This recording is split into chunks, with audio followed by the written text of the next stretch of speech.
कभी कभी एक छोटा सा गांव, कुछ मासूम बच्चे और मुट्ठी भर फूल दुनिया को एक ऐसा संदेश दे देते हैं जिसे बड़े बड़े मंच भी नहीं दे पाते।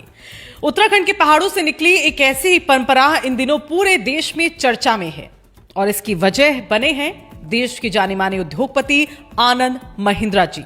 जी हां, जब भारत के बड़े बिजनेस लीडर और महिंद्रा ग्रुप के चेयरमैन आनंद महिंद्रा ने उत्तराखंड के एक अनोखे त्योहार के बारे में जाना तो वो इतने प्रभावित हुए कि उन्होंने सोशल मीडिया पर एक भावुक और एक खूबसूरत पोस्ट लिख डाला। देखते ही देखते ये पोस्ट हजारों लाखों लोगों की दिल को छू गई। हम बात कर रहे हैं उत्तराखंड के बेहद खूबसूरत लोक पर्व फूलदेई की। जरा इस दृश्य की कल्पना कीजिए।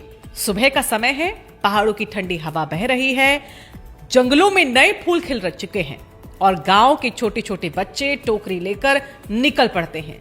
ये बच्चे जंगलों और पहाड़ियों से ताजे ताजे फूल इकट्ठा करते हैं और फिर गांव के हर घर की दहलीज पर जाकर उन फूलों को सजाते हैं और फिर एक साथ गूंजती है उनकी प्यारी सी आवाज, फूल देई क्षमा देई देणी द्वार भर बकार।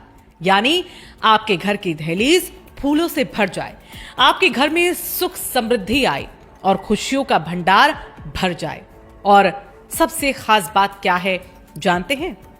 बच्चे पहले फूल देते हैं, उसके बाद घर वाले प्यार से उन्हें मिठाई, गुड़, चावल या कुछ पैसे देते हैं। जब आनंद महिंद्रा ने इस परंपरा का वीडियो देखा तो उन्होंने बड़ी ईमानदारी से स्वीकार किया कि हाल तक उन्होंने इस त्योहार के बारे में सुना भी नहीं था, लेकिन जैसे ही उन्होंने इसे समझा वो इसकी खूबसूरती से इतने प्रभावित हुए कि उन्हें अमेरिका के मशहूर त्योहार हैलोवीन की याद आ गई। जी हां, हैलोवीन में हम देखते हैं कि बच्चे घर घर जाकर कहते हैं ट्रिक और ट्रीट, यानी मिठाई दो नहीं तो शरारत करेंगे। लेकिन उत्तराखंड का फूलदेई इस सोच से बिल्कुल अलग है।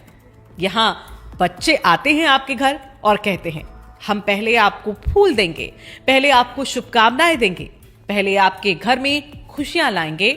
और शायद यही वो बात थी जिसने आनंद महिंद्रा के दिल को जीत लिया।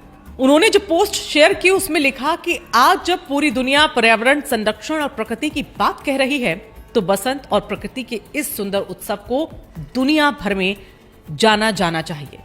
उन्होंने कहा कि जिस तरह होली भारत से निकलकर पूरी दुनिया में लोकप्रिय हो गई है, उसी तरह फूलदेई भी एक दिन ग्लोबल त्योहार बन सकता है। और इतना ही नहीं, उन्होंने उत्तराखंड के इन मासूम बच्चों को अपना मंडे मोटिवेशन भी बताया। सोचिए, आज के समय में जहां बच्चे मोबाइल स्क्रीन में खोए रहते हैं, वहीं पहाड़ों में बच्चे आज भी फूलों के साथ खेलते हैं, प्रकृति से जुड़ते हैं और गांव गांव में खुशियां बांटते हैं। और यही भारत की असली खूबसूरती भी है। अब सवाल यह भी है कि जिनकी एक पोस्ट इतनी चर्चा में है वो आखिर है कौन? आनंद महिंद्रा भारत के सबसे प्रसिद्ध उद्योगपतियों में से एक हैं। वो महिंद्रा ग्रुप के चेयरमैन हैं, एक ऐसा भारतीय उद्योग समूह जो ऑटोमोबाइल, टेक्नोलॉजी, एयरोस्पेस, फाइनेंस और साथ ही कई क्षेत्रों में काम करता है। महिंद्रा ग्रुप वही कंपनी है जो लोकप्रिय गाड़ियां बनाती है, जैसे कि महिंद्रा स्कॉर्पियो, महिंद्रा थार, महिंद्रा एक्सयूवी 700।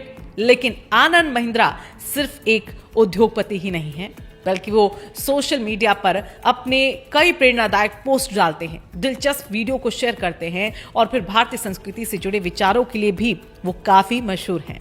उनकी पोस्ट अक्सर लोगों के दिलों को छू जाती है, लोगों को सोचने पर मजबूर करती है और कभी कभी किसी छोटी सी कहानी को पूरी दुनिया तक वो पहुंचा देती है। और इस बार उन्होंने दुनिया को उत्तराखंड का एक खूबसूरत लोक पर्व दिखा दिया। तो फूलदेई उत्तराखंड का एक प्राचीन लोक पर्व है जिसे हर साल चैत्र महीने के पहले दिन मनाया जाता है। ये पर्व वसंत ऋतु के आगमन और नई फसल के स्वागत का प्रतीक माना जाता है। जब पहाड़ों में सर्दी खत्म होती है और जंगलों में नए फूल खिलने लगते हैं, तब बच्चे इन फूलों को इकट्ठा करके घरों की दहलीजों को सजाते हैं। फूलदेई शब्द का अर्थ है फूलों से सजी हुई दहलीज। और ये त्योहार 3 बड़े संदेशों को देता है जिसे आपको भी याद रखना चाहिए। जी हाँ, प्रकृति के प्रति सम्मान ये त्योहार बताता है, समाज में प्रेम और एकता को बताता है और समृद्धि और खुशहाली की कामना भी करता है। और यही वजह है कि उत्तराखंड में ये त्योहार सिर्फ परंपरा नहीं है, बल्कि संस्कृति और प्रकृति के रिश्ते का एक प्रतीक भी माना जाता है। तो दोस्तों, उत्तराखंड के पहाड़ों से निकला ये छोटा सा त्योहार आज दुनिया को एक बड़ा संदेश दे रहा है। खुशियां मांगने से नहीं, खुशियां बांटने से मिलती हैं। अगर आपको भी फूलदेई की ये खूबसूरत कहानी पसंद आई हो तो आप इस वीडियो को लाइक जरूर कीजिएगा, इस वीडियो को अपने दोस्तों और परिवार के साथ शेयर कीजिएगा और कमेंट में हमें ये जरूर बताइएगा कि क्या ऐसे भारतीय त्योहारों को पूरी दुनिया में पहचान मिलनी चाहिए और क्या आप फूलदेई को लेकर कहानी जो ये थी जानते हैं और फूलदेई की कोई तस्वीर हो तो आप हमारे साथ शेयर कर सकते हैं। और ऐसी ही दिलचस्प, प्रेरणादायक और संस्कृति से जुड़ी हुई खबरों के लिए हमारे चैनल रायशुमारी को सब्सक्राइब करना ना भूलें।